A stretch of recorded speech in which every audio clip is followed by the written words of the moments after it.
श्री सद्गुरुदेव भगवान की जय। श्री सीताराम सरकार की जय।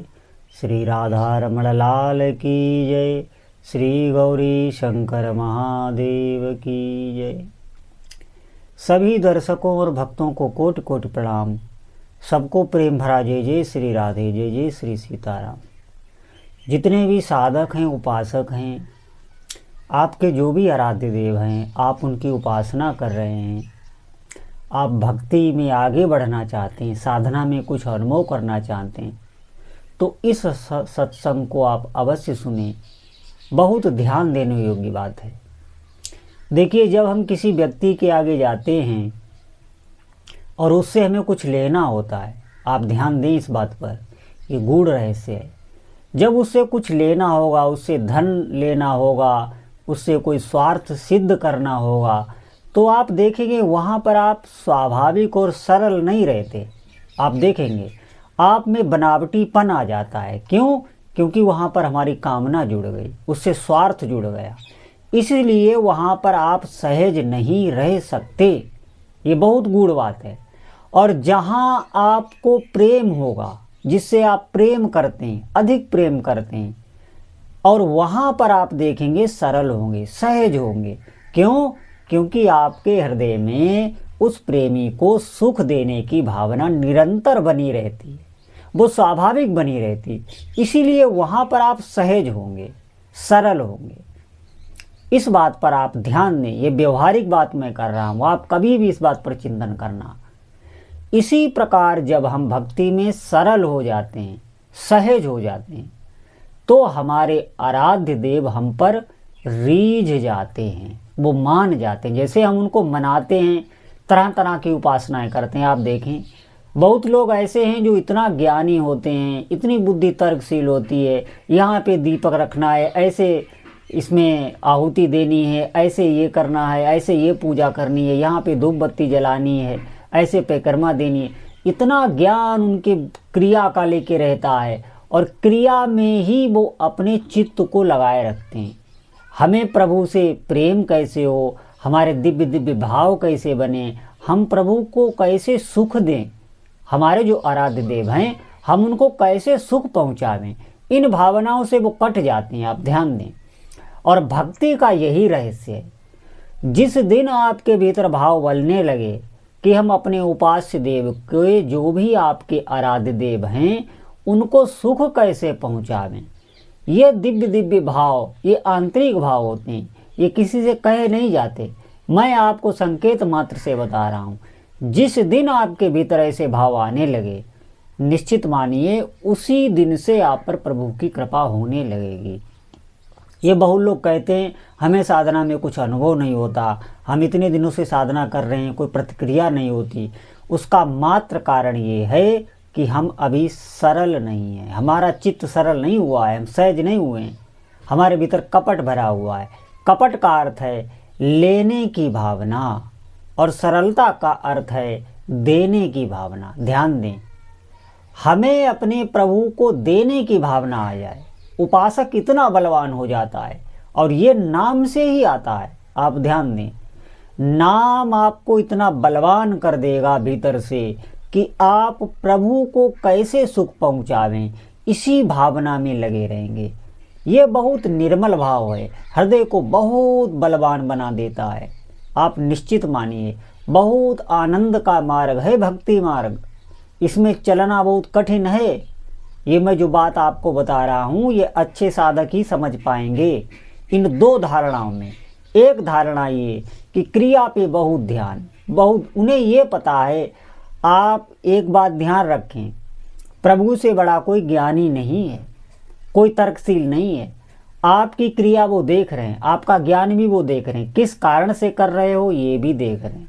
इसीलिए प्रभु भीतर के भाव को देखते हैं। और जिस साधक का ऐसा भाव बन गया है कि हम अपने आराध्य देव को सुख कैसे पहुंचा दें, क्या करें जो हमारे प्रभु हम पर प्रसन्न हो, कैसे रीझेंगे हम पर प्रभु। जो भी आपके आराध्य देव हो, यहाँ आराध्य देव में भेद नहीं है, सबके साथ एक ही उपासना लगती है, एक ही भाव लगता है। आप भाव से किसी भी देवता को, किसी भी इष्ट देव को प्रसन्न कर सकते हैं। और भीतर भाव नहीं है, क्रिया बैठी हुई है, आप निश्चित मानिए वहाँ पर हिसाब होगा। अगर आप बनियागिरी करेंगे तो वो प्रभु जो भी आपके उपास्य देव हैं वो भी आपसे बनियागिरी करेंगे। इस संसार में भी आप देख लीजिए, आप किसी के साथ भी अगर स्वार्थ का व्यवहार करेंगे तो वो भी आपके साथ स्वार्थ का ही व्यवहार करने लगेगा। और अगर आप निष्कपट भाव से प्रेम करते हैं तो आप देखेंगे आपसे भी सभी लोग निष्कपट भाव से प्रेम करने लगेंगे। वो प्रतिक्रिया रूप में फल हमें ही मिलता है। आप ध्यान दें, उपास्य देव को अगर मनाना है, रिझाना है कि वो हम पर अपनी कृपा से, अपनी दया भरी दृष्टि से वो हम पर रीझ जाएं, तो उसका एकमात्र कारण है कि हम सरल हो जाएं, हृदय से सरल हो जाएं। और सरल हम कैसे होंगे? जब हमारा चित्त निर्मल होगा। निर्मल एक ही कारण से हो सकता है, जितना अधिक हम प्रभु का नाम जप करेंगे। ये नाम ही प्रेम के मार्ग तक पहुंचाता है। ये बात सभी की समझ में नहीं आएगी। वो कहेंगे कि फिर हम अपनी संसारिक इच्छाओं को कैसे पूरी करेंगे, हमारे ऊपर इतने दुख हैं। आप एक बात ध्यान दें, ये जो जन्म चल रहा है, जो भी सुख दुख आपके साथ आ रहा है, ये बोया हुआ है, ये मिल रहा है। बोया हुआ ही हम काट रहे हैं, ये ध्यान दें। इसमें कुछ बन नहीं सकता, कुछ बिगड़ नहीं सकता। और अगर मैं ये जो बात आपको बता रहा हूँ, अगर आपको भगवान की भक्ति मिल गई, भक्ति बहुत दुर्लभ है, अगर भगवान के चरणों में आपको प्रेम हो गया, जिस मार्ग में मैं बता रहा हूँ अगर आप ऐसे चलेंगे, तो निश्चित मानिए जो ये प्रारब्ध है, ये प्रारब्ध उस भक्त का कुछ भी बिगाड़ नहीं पाता। वो भक्ति में आगे बढ़ता चला जाता है, क्योंकि ये जीवन निश्चित हो चुका है। आप ध्यान दें, अब हम जो कर रहे हैं ये आगे का रास्ता बना लेते हैं।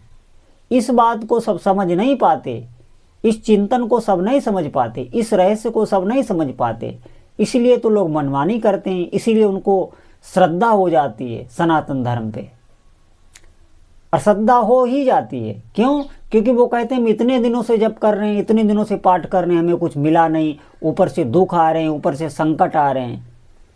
ध्यान दें, अभी जो समय है वो निश्चित हो चुका है, और इसमें भी सुधार हो जाता है जो भगवान का भक्त हो जाता है। भक्त किसे कहते हैं? जिसे भगवान के चरणों में प्रीति हो जाती है, जो हमेशा अपने आराध्य देव के सुख का विचार करता रहता है। अब अपनी कोई कामना नहीं रही, अपनी कोई इच्छा नहीं रही, यहाँ तक ही साधक को पहुँचना होता है। और इसके लिए आपको अधिक से अधिक नाम बढ़ाना होगा। भगवान का नाम ही एक ऐसा कल्पतरु है जो उपासना मार्ग में आपको आगे बढ़ा सकता है, और कोई साधना ऐसी नहीं है। अधिकतर साधनाओं में अहंकार आ जाता है, लेकिन भगवान के नाम की ऐसी कृपा है कि भगवान के चरणों में प्रेम प्रकट हो जाता है। आप ध्यान दें, जितने भी साधक हैं वो नाम में लगें। नाम जिस तरह से चित्त की शुद्धि करता है, कोई भी साधन इतना सामर्थ्यशाली नहीं है जो ऐसे चित्त की शुद्धि करे।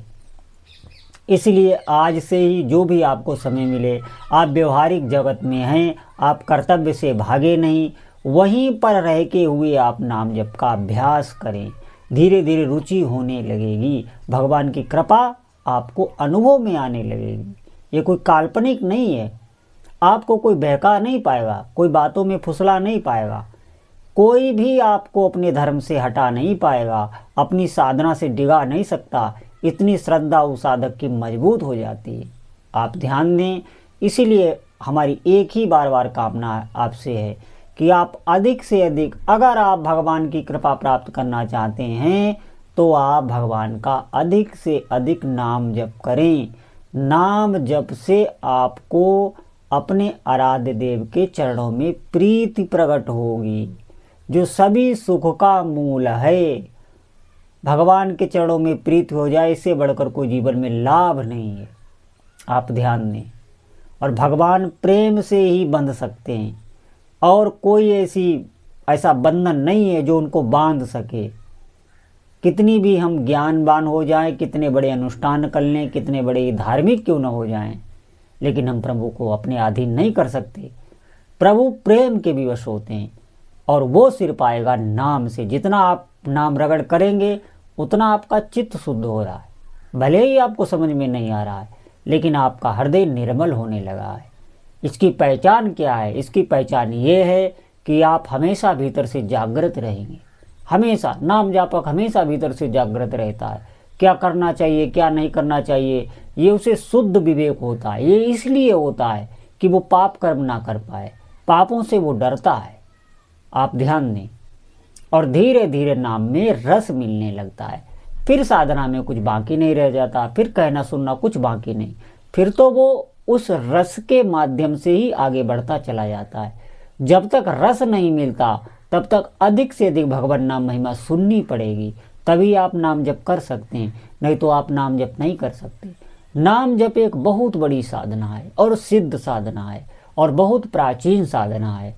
आज से ही भगवान के नाम जप में लग जाएं। जितना हो सके अधिक से अधिक जिह्वा से भगवान का नाम जप करें, तो आप देखेंगे कि आप साधना में आगे बढ़ रहे हैं। बोलो जय जय श्री सीताराम।